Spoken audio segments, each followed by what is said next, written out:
Hey guys, welcome to another podcast, hyperhours, and we have someone very special, an inspiring woman. She's the co-founder of Acko and co-founder at Jolene Club, and I think she's someone who has really ruffled some feathers in the entrepreneurship world, and I think I'm just so grateful that she's here. So thank you, Ruchi. Thanks so much for inviting me. Yes. So I think, Ruchi, beginning with where it all started, how did you start Acko, or what was the idea behind it? And when did you start Acko? So the Acko journey pretty much started in 2015. I was working in the UK. I came back and I joined Matrix Partners, which was a VC, and I worked there for about 3 years. In 2015, Jan, I stepped out and I thought, okay, let's see what I can do next now. And of course, I'd seen the whole, the founder world, the VC world, and all of those things at Matrix. But the idea was just to kind of try and do something on my own, like really something on my own was the idea. And I stepped out and I started consulting with a lot of startups, housing.com and Grofers, and a lot of them actually.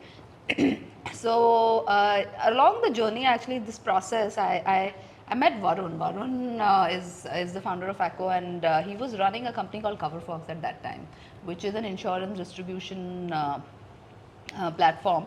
And so Varun and I go a long way. I mean, we were colleagues at Templeton at a long time back. Pretty much started. I pretty much started my career there. So we had this. Sort of really good bond, and we started talking, and he was the one who was he was the one who kind of pitched the idea to me. So I was by then kind of thinking about there is something I definitely want to do, and I was thinking something in the event space, which was again a topic of big passion for me then and even now. I feel like events is also a problem that hasn't been really solved, the right way. And I'm not talking about events like what booking.com, book my show, or any of these guys do. They've of course done a stellar job. But when I say events, it's like events like what we guys kind of organize, normal sort of people, birthday parties or things like that. So yeah, he was, and I was looking for a tech co-founder actually, and I met a tech co-founder from IIT Bombay, and pretty much we decided, okay, we'll start off, and then I don't know, he convinced me because I wasn't too sure. Like when he first told me about the idea, I was like, okay, insurance company, but I went back home and I was thinking, an insurance company, that sounds like a really big problem statement. Yeah. Like you go out there and you try and start an insurance company. कौन सोचता है? Yeah. Nobody thinks about it. And it stayed with me. So I was like, yeah, let's just do it. Anyways, I've been on the road. It's not like I've started building something. And that's how it started. And this was all pretty much like towards the middle end of 2015. I wound up whatever I was doing, and I started working with him on trying to start an insurance company. I remember I met this friend, he's a banker, and so even now, and those days, the capital requirement for insurance company, minimum you needed 100 crore for the license, and you needed 51% domestic capital. Like your shareholding had to be 51% domestic. So that was the real tough one, apart from the fact that you were aspiring to actually get the most difficult license in this country. So I met this friend, he's an investment banker with this domestic investment bank called Upward Capital. Really good friend, and I knew that if I had to raise domestic capital, they were probably the best people to go to, because they had the best network in the whole sort of Indian resident HNI space. So I met him and I told him, yeah, this is what I want to do, and I'm thinking of starting an insurance company. And he looked at me with like this crazy shock on his face. He's like, Insurance. तुम क्या बोल रही हो? तुमको समझ insurance company शुरू करना है तुमको? I'm like, हाँ, like this is the idea, digital, direct to customer, this, that. And he looked at me and he was like, तुमने कभी खुद इंश्योरेंस खरीदा है क्या? So so that was really hilarious. But yeah, we started off here. I think we were very young at that time, and I think when you're young, you have the fire in the belly. I mean, of course, now also it's not like fire has gone down in any way. I wish it had, but it was different energy. Like, matlab, you feel like you can do anything. You can conquer the world. You'll conquer the world. Yeah, you feel like you can just do anything. You can just achieve anything. You know, and it was real madness. Like we started. But yeah, like by 2016 October, we had incorporated the company. We filed for the license. So yeah, it was. I mean, you know, I think I'm very grateful that I got this opportunity. I got, you know, to do something like this. You know, which is Acko today. Yeah. So yeah, so that's how it all started. It's been 9 years now, or 9 years since Acko, 10 years. I mean, see, we got the license in 2017 and we started business in 2018 actually. Yeah, but still I mean, it's all a very sort of, because it's regulated and heavily regulated, it takes, like everything has to go through a process. You just, it's not like starting, you know, any other business where you don't need to really wait, you know. Yeah, but it's funny that, you know, when we think of startups, you think of fame in like 2-3 years, or like, you know, unicorn ban jayenge 2-3 saal mein, and that was the trend, I would say, for the past couple of years. But I think startups, you need to give it that time of 8 to 10 years, and then you see, you know, in its complete fruit. No, 100%. See, it really depends what you're trying, what exactly you're aspiring to be. But for us, for me personally, I've always been very clear that I want to, you know, I want to build something that's long lasting, that's perpetual. You know, my inspiration, for example, if I look at companies, there's been like JP Morgan, for example. I look at them and they've been for centuries out there, like rock solid. So is there a possibility, you know, can we build something like that?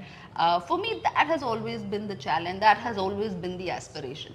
And you can build something long lasting, perpetual only when, you know, it's like, you know, I always give this example. It's like, you know, your plant is your baby, okay? You start watering your plant, you pour like a bucket full of water one day, it'll die. You have to nurture it, you have to, like, you know, slowly water it, you have to slowly, you know, look after it. So that to me is very critical. So yeah, so we knew that you just can't, you know, if you want to build something rock solid, you have to go through a grind, you know, and that grind means that you have to also look at 360 degree of building a company. 360 degree of building a company is not just revenue or sales or just hyper growth, right? It's a lot of things. It's governance, it's people management, it's culture.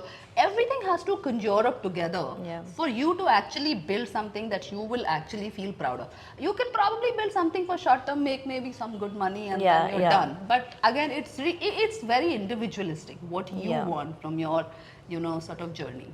You know? I think Acko has definitely left a legacy, because every time no, it's long way to go. It's long way to go, long yes. way to go, you know, honestly. And I think, yeah, but see, I wouldn't disagree with that at all, because what we did was probably, it was for the first time that, you know, it actually gave an opportunity, an avenue to people to actually financially include themselves in the financial world, you know. That was a thing, right? You couldn't buy insurance on your own. It was all distributed through via media, through distributors, through agents. And, you know, the thing is that when there is always a layer, the product is created for that layer, not for the ultimate customer. So, you know, so we changed that. So definitely, I mean, you know, it was a big move in that sense. Yeah, I think obviously Acko has been, you know, a remarkable journey, but any fun moments, any, you know, moments that you'll always cherish, that, you know, that really celebrated the moment of building Acko? See, like the early days of starting a company is always your most cherished moment, you know, before it becomes a certain size and scale. For me, my most cherished moment are those early days. Like, you know, it was just two of us. There wasn't really a team. We meeting the investors, we running around. So appointed a banker. Then, you know, we needed one of the big fours to help us with the license. So meeting them. You know, they were our early sort of adopters. They believed in us. They said, yes, it's possible. It sounds like something that is out of reach, but it is not. Like if Yeah. you're thinking about it, it is possible. A model like this will work for India. A model like this is what India needs, you know. So those were like, I mean, for me, it's so encouraging. Like, you know, I came from literally nowhere. I mean, I worked at a VC, and you know, I worked internationally as well, but it had nothing to do with what I was trying to do. You know, like I had no background. We weren't a big corporate or a large Yeah. promoter or any of those things, which is what you need and which is what the regulator looks at when you go for your, license process. So, but you know, it was just, I think, the energy, it was just, you know, the belief Yeah. that, and you know, those were like the most cherished moment. Of course, the early days when we got the license, oh my Oh. god, that day when that email came from the regulator, and you know, we were like, you know, in cloud 9, I think it was. How did you celebrate that moment? Party? We were jumping, everyone was screaming on the floor, it was unbelievable. Oh, God. Because that, you know, that was like your sort of the scariest sort of fear, Yeah. right? Like, okay, milega ki nahi milega license. Yeah. So yeah, I remember that. I remember our first party. It was so close there. It felt like we were all a family. Like, you know, Yeah. the smaller team. So you know, we as like a potluck dinner. We had, everyone got food from their home. So yeah, all those things. I mean, very very cherished memories. You know. Yeah. So yeah, always stay with us. Yeah, I think that's interesting. And also, Acko, right? Like you said, it helped. It was something that India needed. So, any story of a person who, you know, who was really affected by Acko, or someone that really thanked Acko, or a nice story that you have? Nice story, yeah. I think I very clearly remember our first customer story. See, when you start a company, a new business, your biggest fear is कि लोग खरीदेंगे कि नहीं खरीदेंगे. Yes. And when that first sale happens, that's when it's like, you know, you feel like you're on top of the world, Yeah. right? So yeah, so that's another cherished memory. I remember. So 2017 September we got the license. 17, then after getting the license we filed for our product, and December of 2017 we sold, I think this was December 2017 when we sold our first product. It was third party car insurance.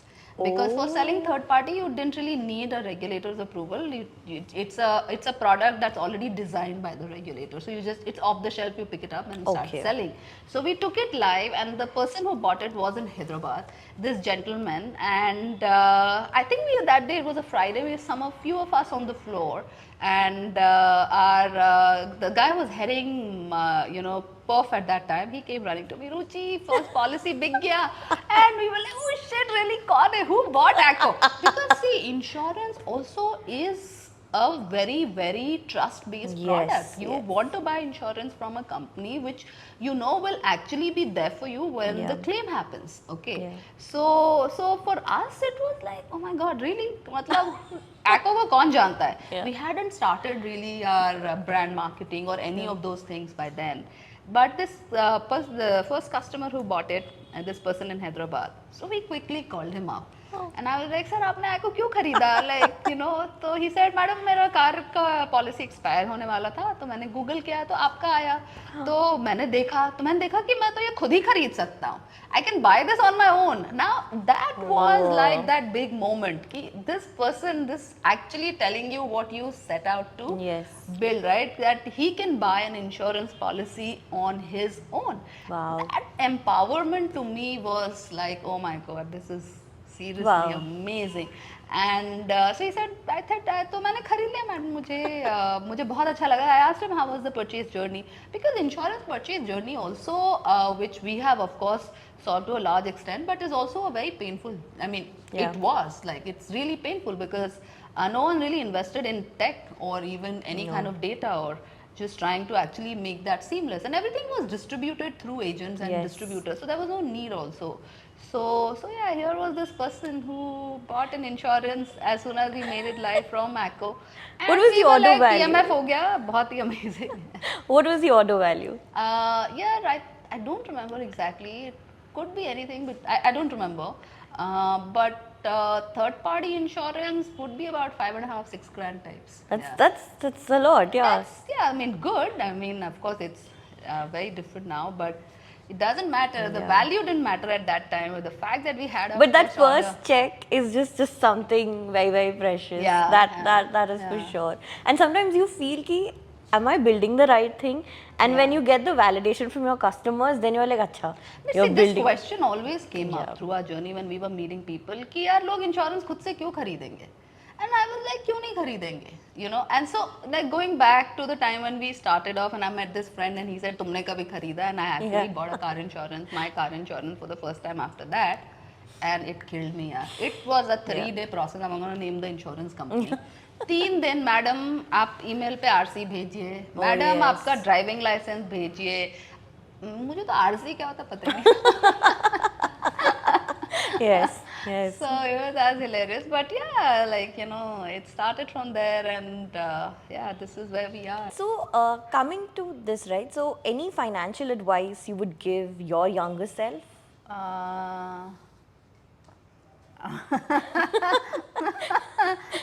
Googly. Yeah, my younger self, that was really long time ago. You're young.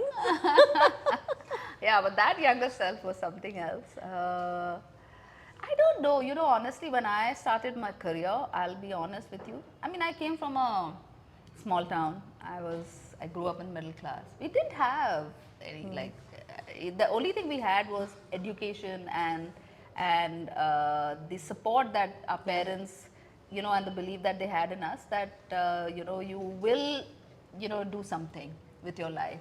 So it was just that much. So when I started my career, I was very sort of financially focused. I knew that I wanted to save.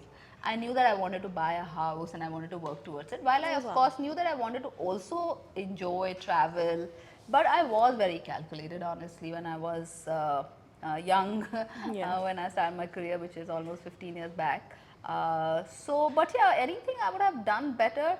I don't know. Like at this stage, I can't really think of anything because, like I said, I was extremely well planned in my own way. Like when I quit also to start on my own, I already had a house. I had a health insurance, so I knew that if I was going to go to the hospital, I had you know an insurance to take care of me. So I wasn't really stranded in that sense, you know. So. And I knew that when I started my career, I wanted to work for a bit. I wanted to really be financially independent. I didn't want to depend on my parents for money and, you know, travel the world, work outside India and experience that.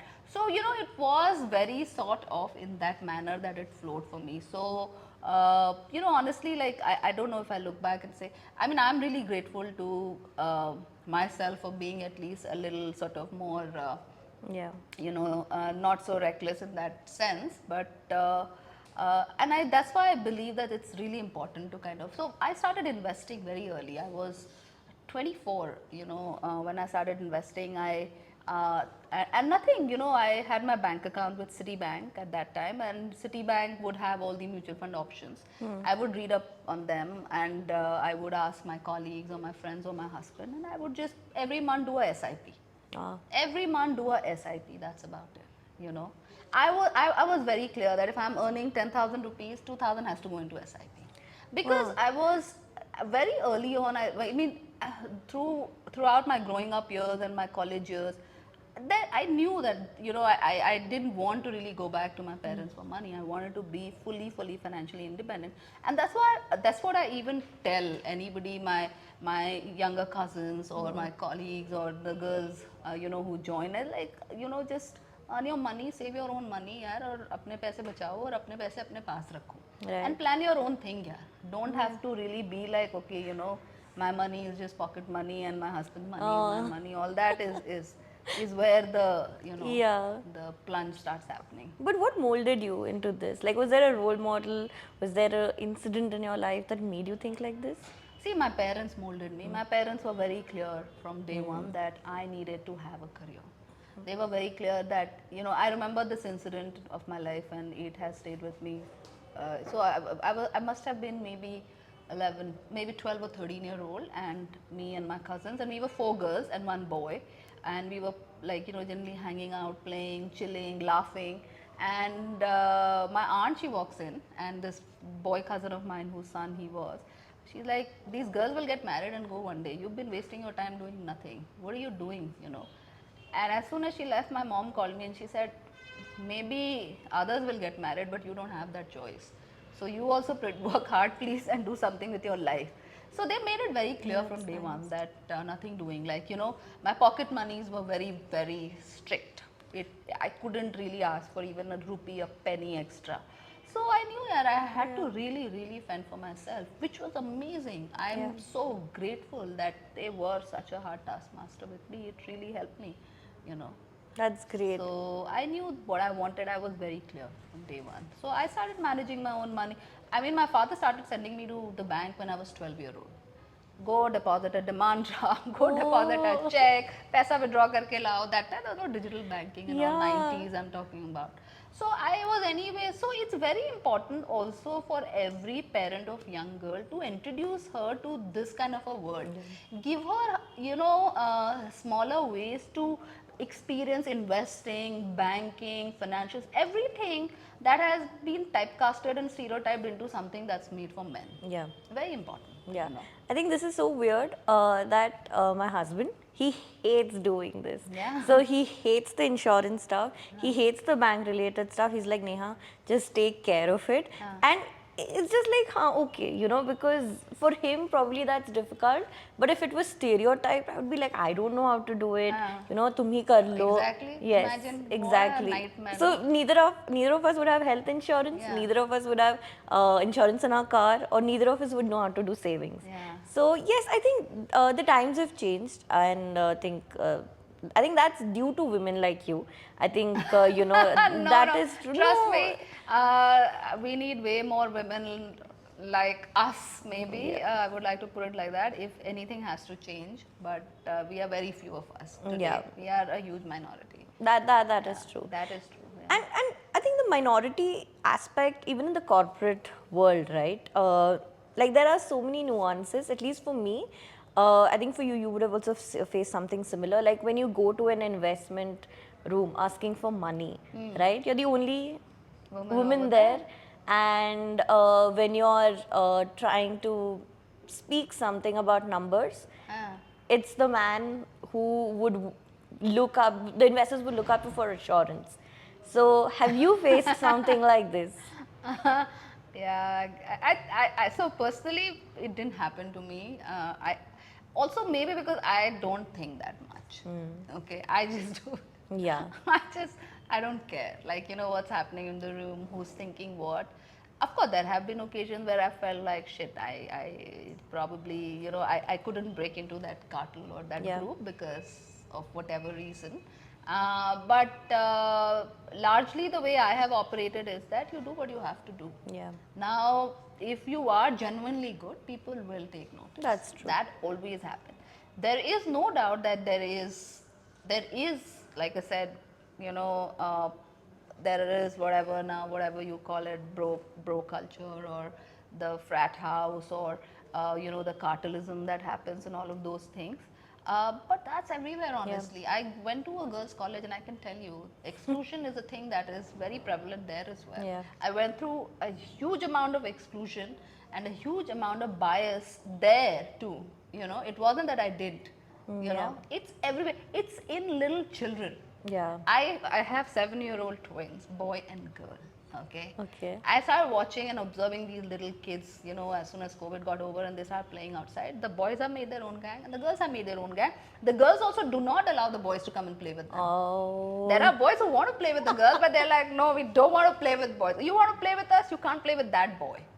Okay. Oh. And I was laughing to myself because these 5-year-old are like addressing each other, these boys. Bro, can you do this? Bro, can we swap our Pokemon cards, you know? So I said, this starts, it's in your DNA. Yeah. You know, they say, right, birds of a feather. Yeah. You know, so it's kind of like that.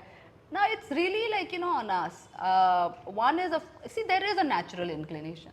You know, if you ask me if I'm in a room, if there are 3 women, I will be naturally inclined towards listening to them or hearing them out or just feeling a lot more sort of naturally bonded with them. Yeah. You know, so that's always there. But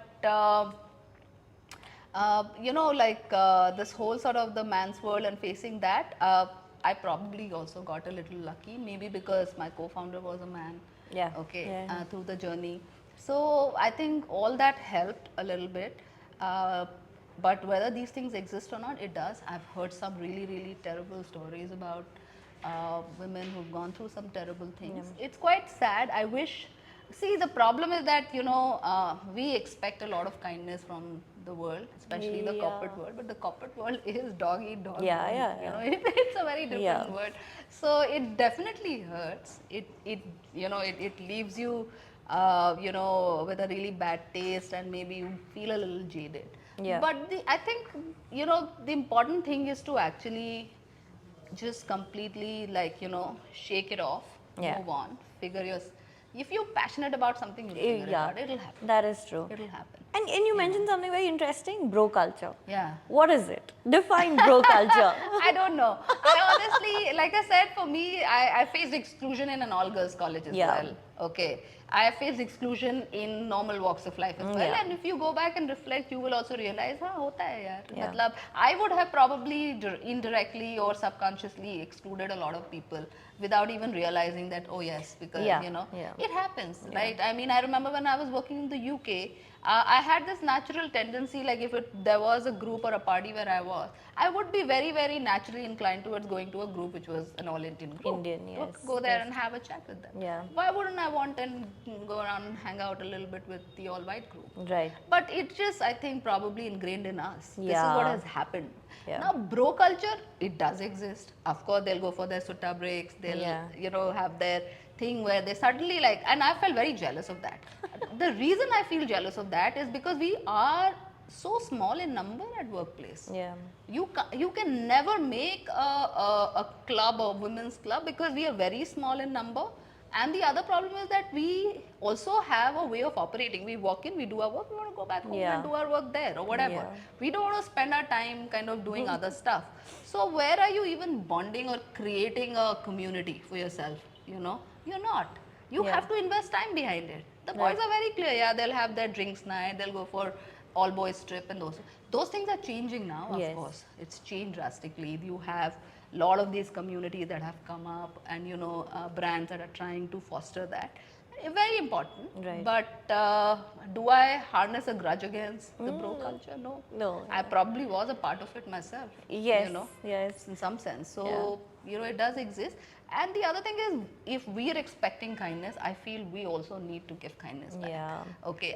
At some level, just imagine the kind of pressure men have faced through centuries, right? Where they were solely responsible to be the bread earner of the family. Yes. They were sort of expected to bring home the bacon. Okay. Imagine living in that kind of pressure. For us, work is still a joyful thing because it's like, okay, another extension of us. Yeah. Imagine, and a lot of women, we should do this survey or we should probably do a study.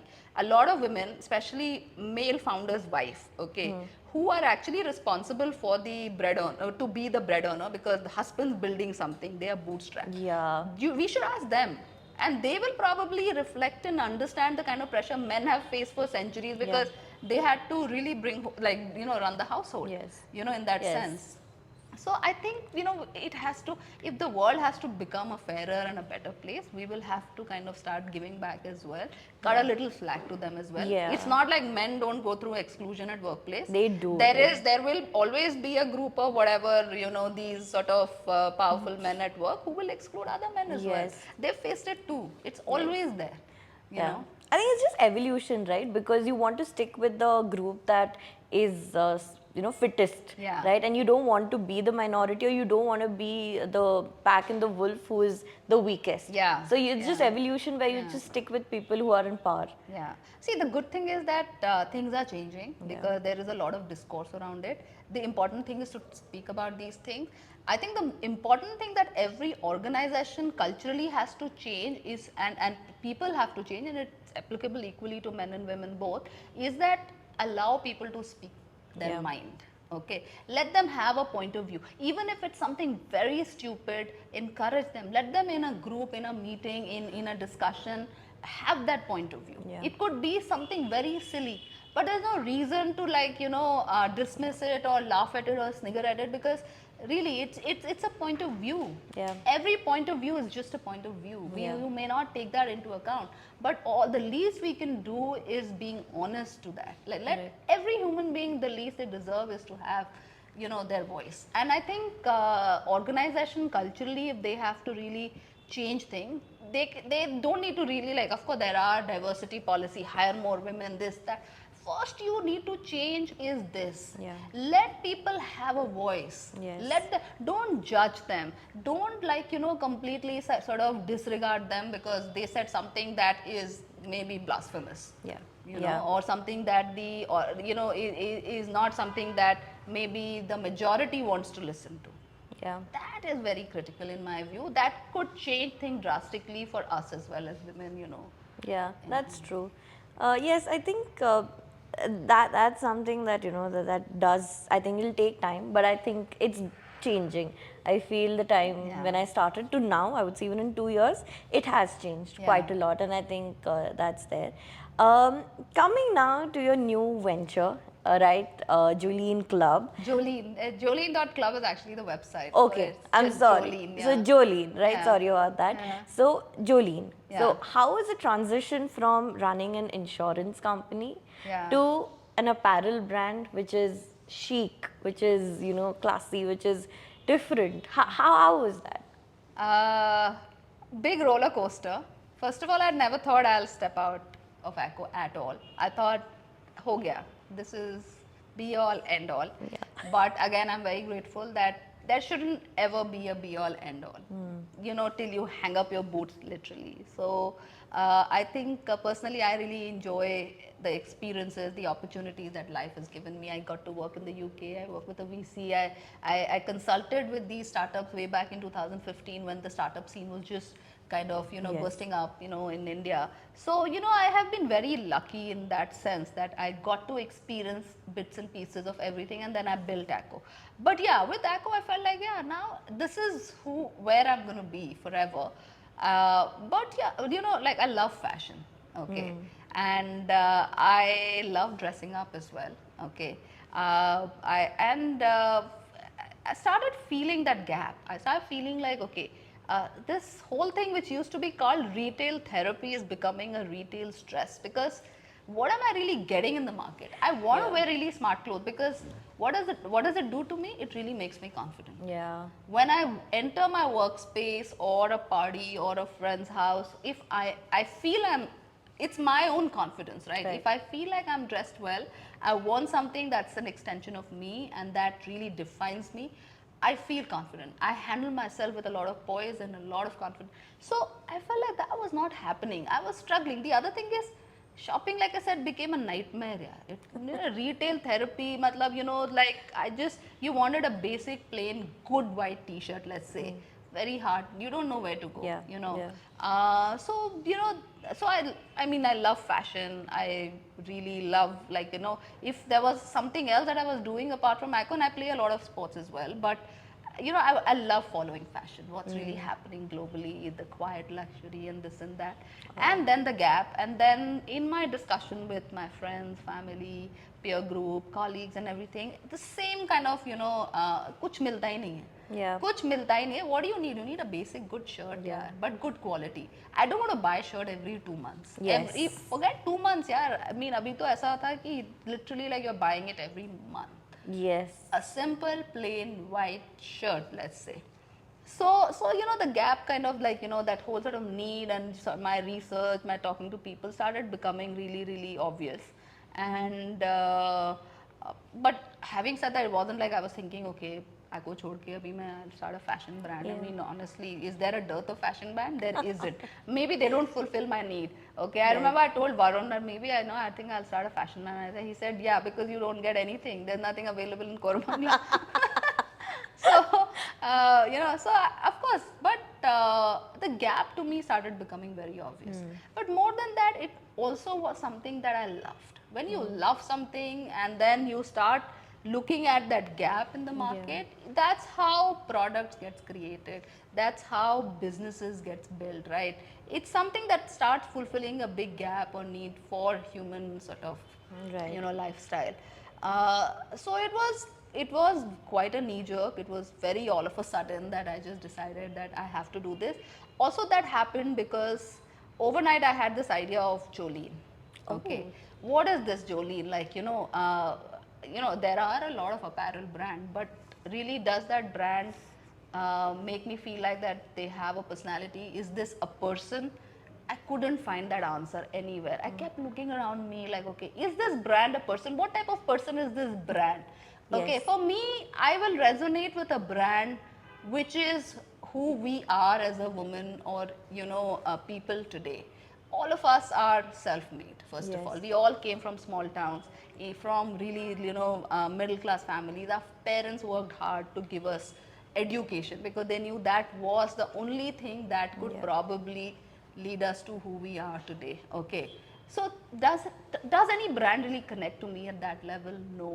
Okay, we could be very ambitious, we are self-made, we have a career, we are out there, but we're also fun-loving people. Yeah, Yeah. ultimately life is about yourself and Yeah. having a little fun. It's not just about it being in the grind. But is there a brand really that connects to me? Is there a brand that feels like that person? Yeah. You know, and so there's this movie called 9 to 5, which is a very old 1980s movie by Dolly Parton. Okay, she's in that, and that movie is really, it's a comedy.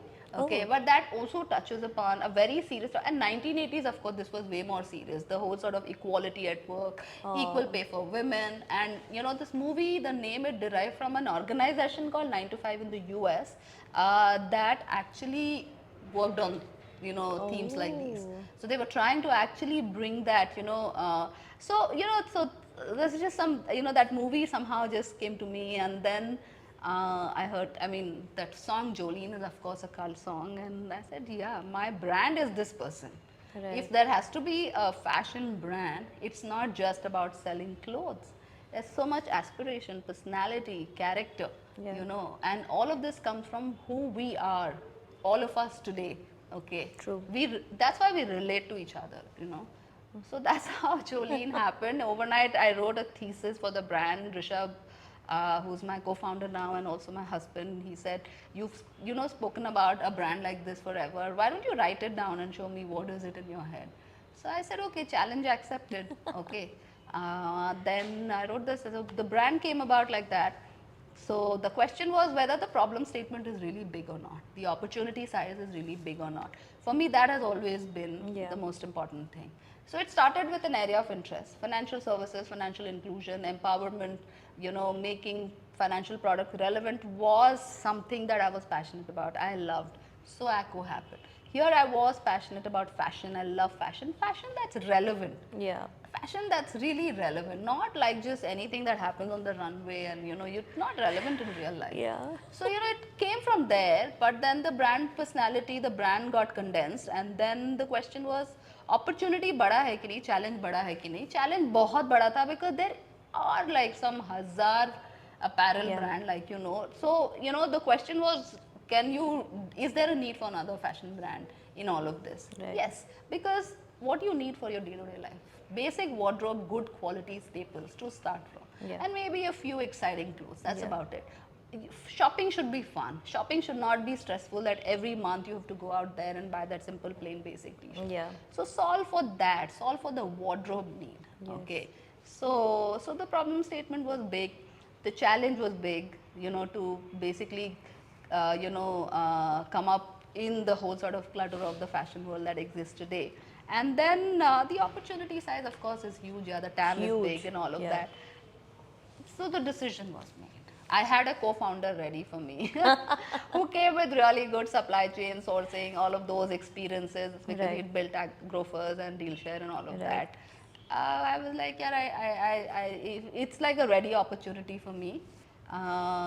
So if I don't give this a shot now, if Jolene doesn't happen now, I will Yeah. probably look back and feel like there was another child Yeah. that was waiting to happen, but Oh. could. That is so true. Yeah. So, what have you, let's say, taken from Acko and implemented in Jolene that has really worked? Any strategies, any ideas that, you don't have to make those mistakes again? See, I think the biggest thing right now, we are bootstrapped. Okay, and that to me is completely new way of building a business. Okay. Uh, I think thankfully the whole sort of middle class upbringing helps me and keeps me on a good stead because I know how to save money. Yeah. Okay, I know how to cut costs. I know how I can actually do things very nifty way. Yeah. Okay.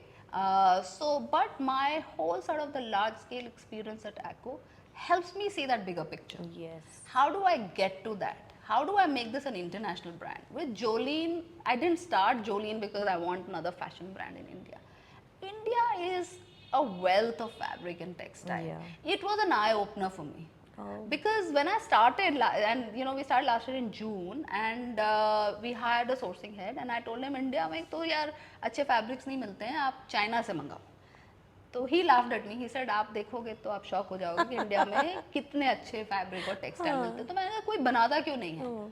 अगर इतने अच्छे मिलते हैं तो why everybody in the West is wearing such good quality, chic, classy looking things and we are wearing such trashy, cheap, 500 रुपए का t-shirt. He said आप देख लो आपको चाइना से चाहिए मैं चाइना से मंगा. We ordered stuff from China and then we started looking at the India market. Gradually started.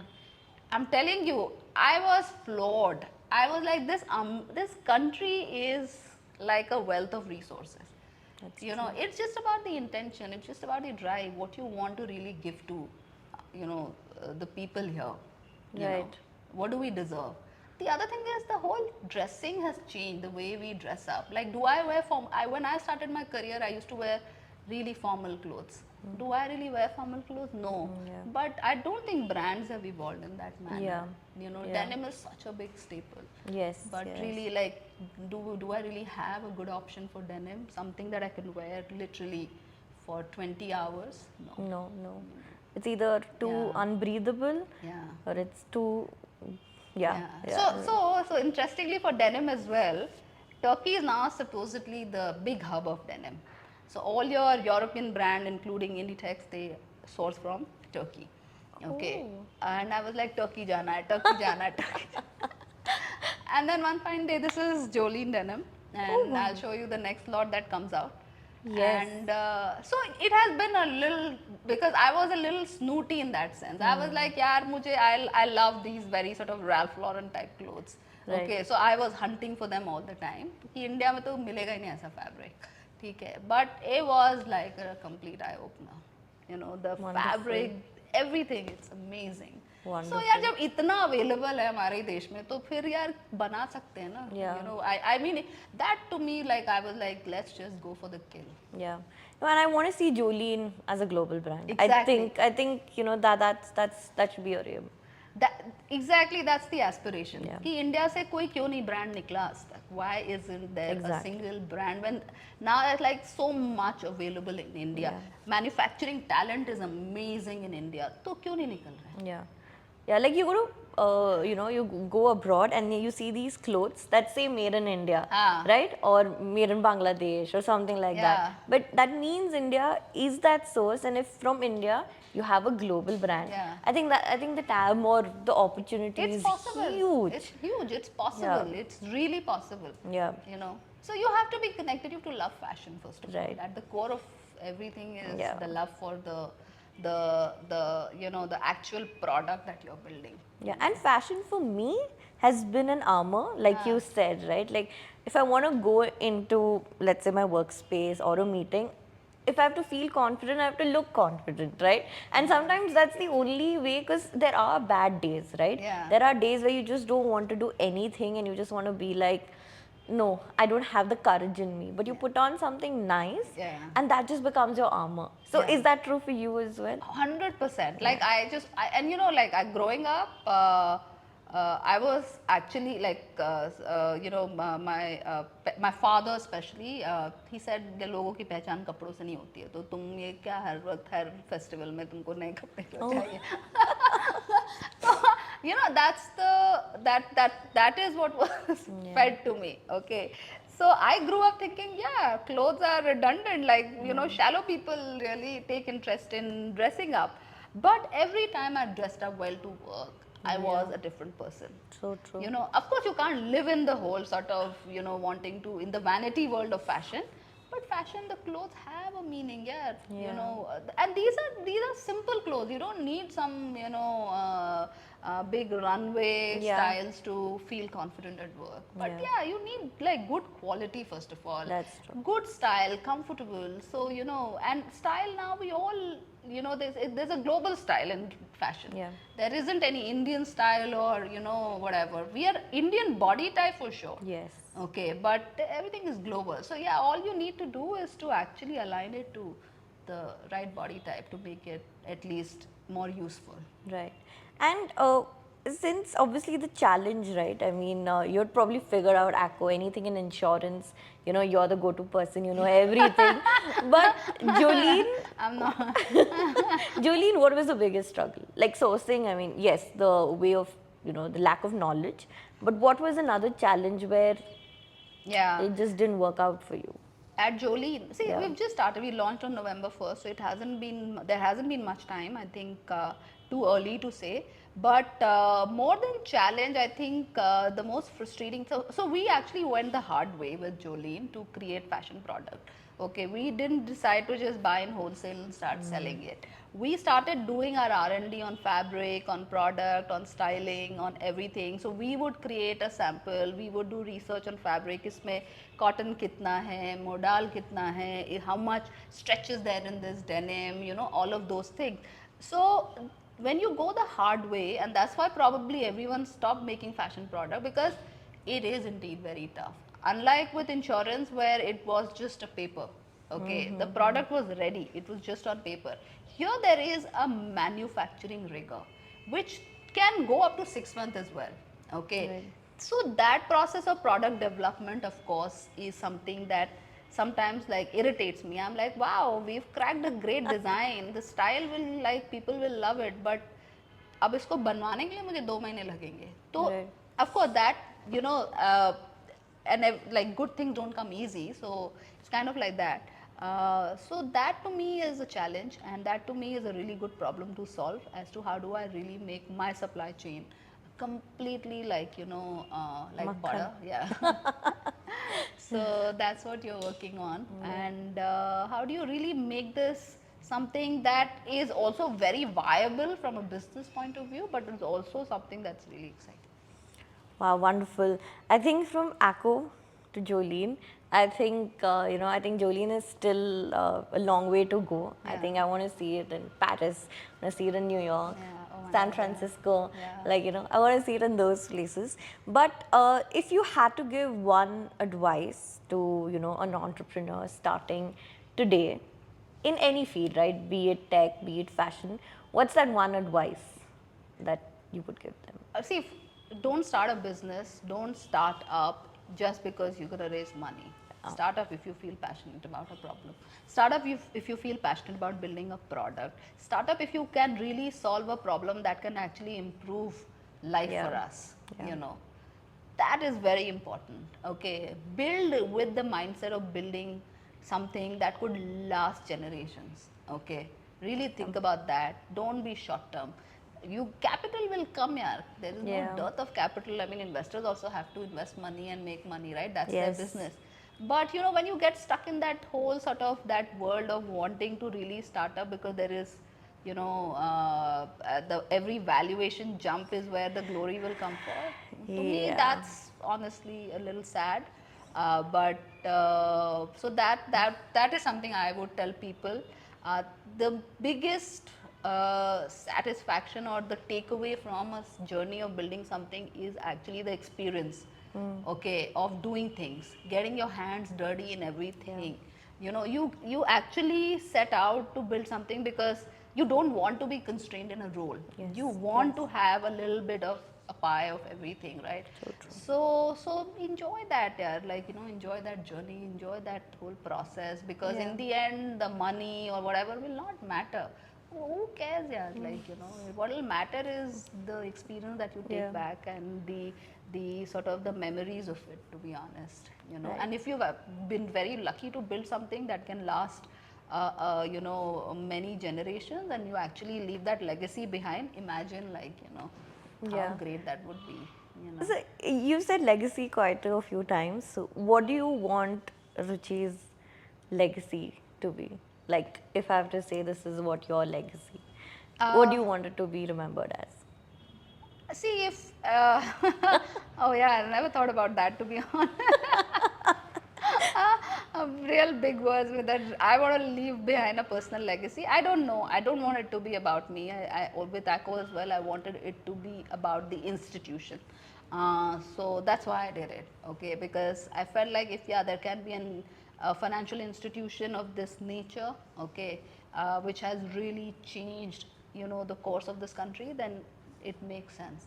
Whether it's about me or not, that's just a byproduct. Okay, my legacy, I would like people to remember me as a fun loving person. Yeah, as somebody who at least spoke about a few good things, and believed in things that as humans we should believe in. Right. So I don't know about my legacy on legacy. I think maybe 10 years from now I'll think about Yes. that. But yeah, the real legacy, if I have to really build that, I want to start doing. I would want to go back to where I came from, start doing a lot more things there. To kind of bring the communities. So I grew up in Bihar. I'm a Bihari. I grew up in Jamshedpur, and then now parents live in Ranchi, so Jharkhand. There's a lot that can happen there. There's a lot that can happen there. So I'm always thinking about that. Yeah.